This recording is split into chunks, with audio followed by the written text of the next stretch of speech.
आप अगर हमारे चैनल से नए जुड़े हो तो हमारे चैनल को सब्सक्राइब ज़रूर करिएगा। आपने अगर इस कहानी का पहला पार्ट नहीं सुना है तो सुनिए। अब आगे भाग 2। अमित जेल में था। काफ़ी पूछताछ के बाद भी वो एक ही रट लगाए बैठा था कि नेहा को भूतिया बस ले गई है, पर पुलिस वाले उसकी बात को झूठ समझ के यकीन नहीं करते थे। नेहा के परिवार वालों ने भी यही समझा था कि अमित ने ही कुछ किया होगा। बेचारा अमित सच कह के भी फंसा रहा। उसको खुद की नहीं नेहा की फिक्र थी। वो रात दिन रोया करता था। उसको कुछ समझ नहीं आ रहा था कि वो बस क्या थी और सिर्फ उसे फेंककर नेहा को ही क्यों लेकर गई। कुछ दिनों तक यही सिलसिला चलता रहा। कोर्ट ने भी उसको दोषी मान के जब तक नेहा मिल नहीं जाती और सच्चाई पता नहीं लगती उसको बड़े जेल भेज दिया गया। उसको दिन रात सिर्फ नेहा की फिक्र होती थी। वो कहाँ होगी, कैसी होगी, वो यहाँ से कैसे निकले, उसको कैसे बचाए। बस ऐसे ही एक एक दिन काट रहा था। उसे किसी चीज़ का ध्यान न था। वो नेहा को याद करते ही खोया रहता था। कुछ दिन हुए थे उसको बड़े जेल आके, पर एक बुढ़ा कैदी उसको रोज घूरता रहता, सिर्फ उसको ही देखता रहता। अमित भी उसको रोज देखता। एक बार उसने उसके साथी कैदी को, जो नया कैदी बन वहाँ आया था, उसका नाम रतन था, जो उसका अच्छा दोस्त था। जेल में सिर्फ वही था जो अमित को गलत नहीं समझता था, क्योंकि रतन के दादाजी बड़े तांत्रिक हुआ करते थे, तो उसको भी ऐसे भूतिया बातों पे विश्वास था। वैसे वो बड़ी चोरी के मामले में अंदर आया था। उसने रतन से पूछा, यार वो बुढ़ा आदमी रोज मुझे घूरता रहता है, तुम्हें पता है क्या वो कौन है? रतन बोला, मुझे पता तो नहीं ज्यादा, पर सभी लोग उसे पागल बुढ़ा करके बुलाते हैं। ऐसे ही देखता होगा, तुम ज्यादा ध्यान मत दो। मैं तो यहाँ से निकलने की योजना सोच रहा हूँ। अगर निकल पाए तो साथ में आओगे? अमित ने कहा, हाँ जल्द सोचो, मुझे नेहा का पता लगाना है। फिक्र मत करो दोस्त, मैं भी तुम्हारी मदद करूँगा। एक बार यहाँ से निकल तो जाए।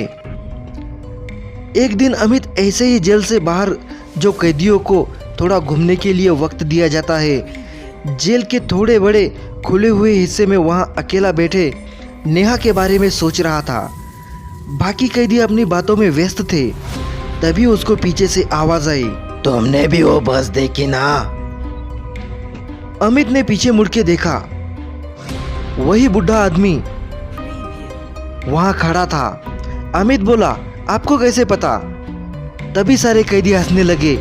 अरे देखो भाई, दोनों पागल एक साथ, बोल के उनकी मजाक उड़ाने लगे। तभी रतन ने वहां आके एक दहाड़ सी मारी। वैसे तो बड़ा ही बलवान दिखता था। किसी की हिम्मत नहीं होती थी उससे बहस करने की। रतन बोला, अगर किसी ने यहाँ मेरे दोस्त को कुछ कहा तो हड्डियां तोड़ दूंगा। फिर किसी की हिम्मत नहीं हुई बोलने की। फिर तीनों, रतन, अमित और वो बुढ़ा आदमी, एक जगह बैठ गए। अमित बोला, आप कैसे जानते हैं कि मैंने कोई बस देखी है?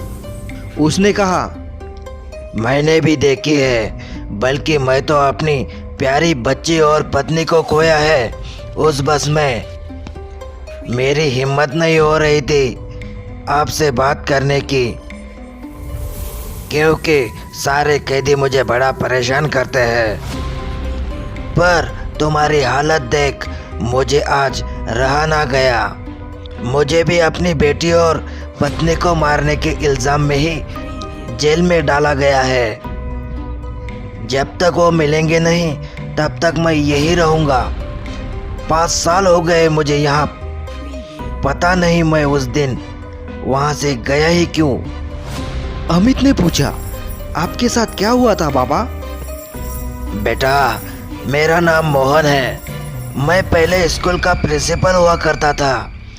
रिटायर होने के बाद मैंने अपना एक एनजीओ खोला जो शहर के पास वाले गांव में जाके गरीब बच्चों को स्कूल की सामग्री की मदद किया करता था।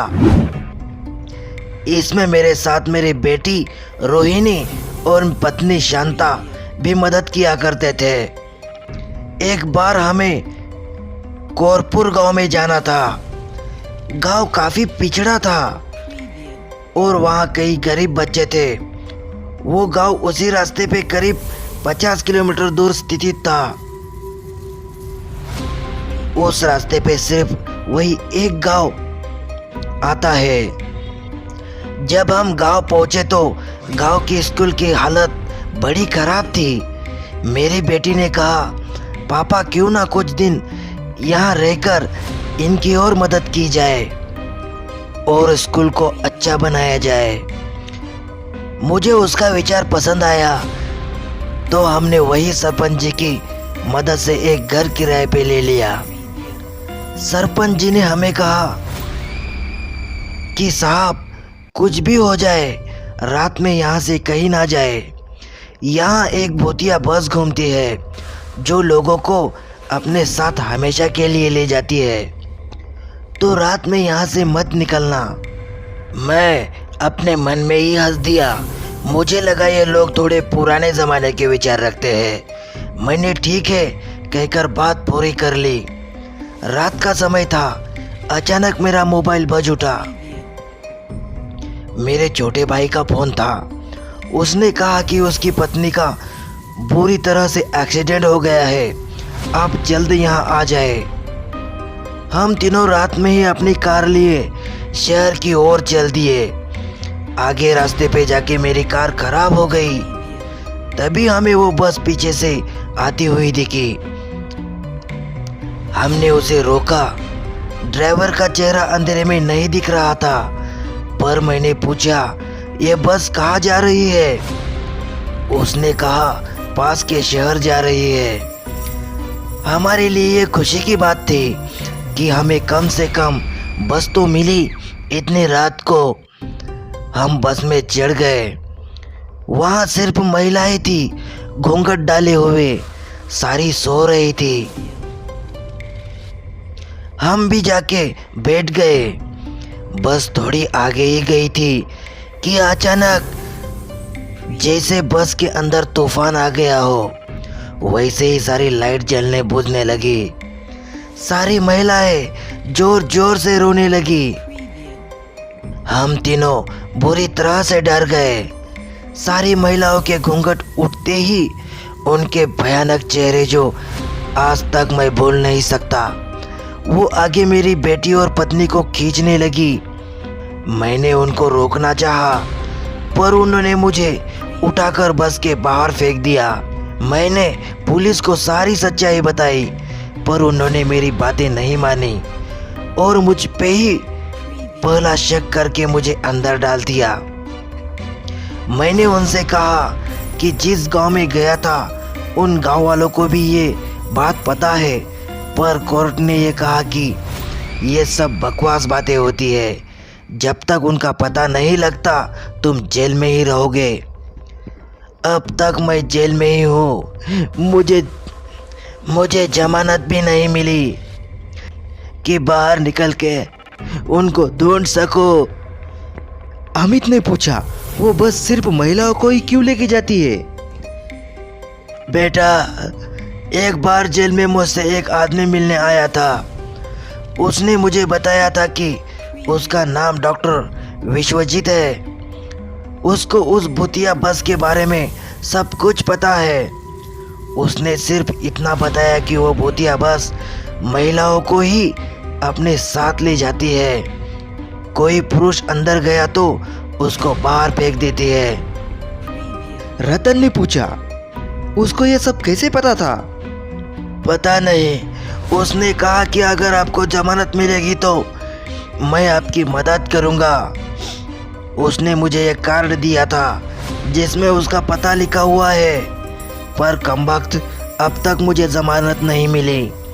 मैंने एक बार भागने की कोशिश की थी, पर नाकाम रहा। अगर तुम किसी तरह निकल पाओ तो सबसे पहले इसको जाके मिल लेना। बाबा ने कार्ड अमित के हाथ में थमाते हुए वहां से अपनी कोठरी की ओर चले गए। रतन ने अमित की ओर देख के बोला, आपकी नेहा जी को खोजने चले क्या? अमित बोला, कैसे? यहाँ से निकलने की तरकीब है? हाँ, पर इसके लिए तुम्हें थोड़ी चोट लगेगी। चलेगा ना तुमको? नेहा को खोजने के लिए कुछ भी करने को तैयार हूं। तो ठीक है। रतन ने एक जोरदार मुक्का उसके चेहरे पे मारा। अमित का नाक बुरी तरह से टूट गया और उसका खून बहने लगा। फिर रतन ने बुरी तरह से खुद का सिर दीवार पे दे मारा। उसका भी सर फट गया और खून बहने लगा। फिर उसने अमित को पकड़ के बोला, लड़ते रहो मुझसे, फिर पुलिस वाले हमें अस्पताल ले जाएंगे, वहीं से हम भागेंगे। ठीक ऐसा ही हुआ। उन दोनों की लहूलुहान लड़ाई देख पुलिस आ गई और दोनों को सरकारी अस्पताल ले गई। योजना के मुताबिक रतन ने जेल के बाहर वाले अपने कुछ साथियों को भी अपनी योजना बताई थी। वो भी उसकी मदद के लिए आए थे और चुपके से पुलिस की आंखों में धूल झोंक के वो अस्पताल के पीछे से रस्सी के जरिए रतन के साथियों ने अमित और रतन को बाहर निकाल लिया। योजना सफल हुई थी। फिर रतन और अमित सीधा डॉक्टर विश्वजीत के घर गए। उनका घर शहर से दूर था, जहाँ ज़्यादा लोग रहते ना हो वहाँ उनका घर था। दोनों ने घर देखा और दरवाज़ा खटखटाने गए, पर दरवाज़ा पहले ही खुला हुआ था। वो दोनों अंदर गए। उन्होंने देखा घर के आखिरी कोने में कोई अंधेरे में बैठा हुआ सिगरेट फूंक रहा था। अमित ने पूछा, डॉक्टर विश्वजीत? क्या डॉक्टर विश्वजीत उनकी मदद करेंगे? उस भूतिया बस की क्या कहानी थी? सिर्फ महिलाएं क्यों उसका शिकार थी? अगला भाग जल्द लेकर आएंगे हम।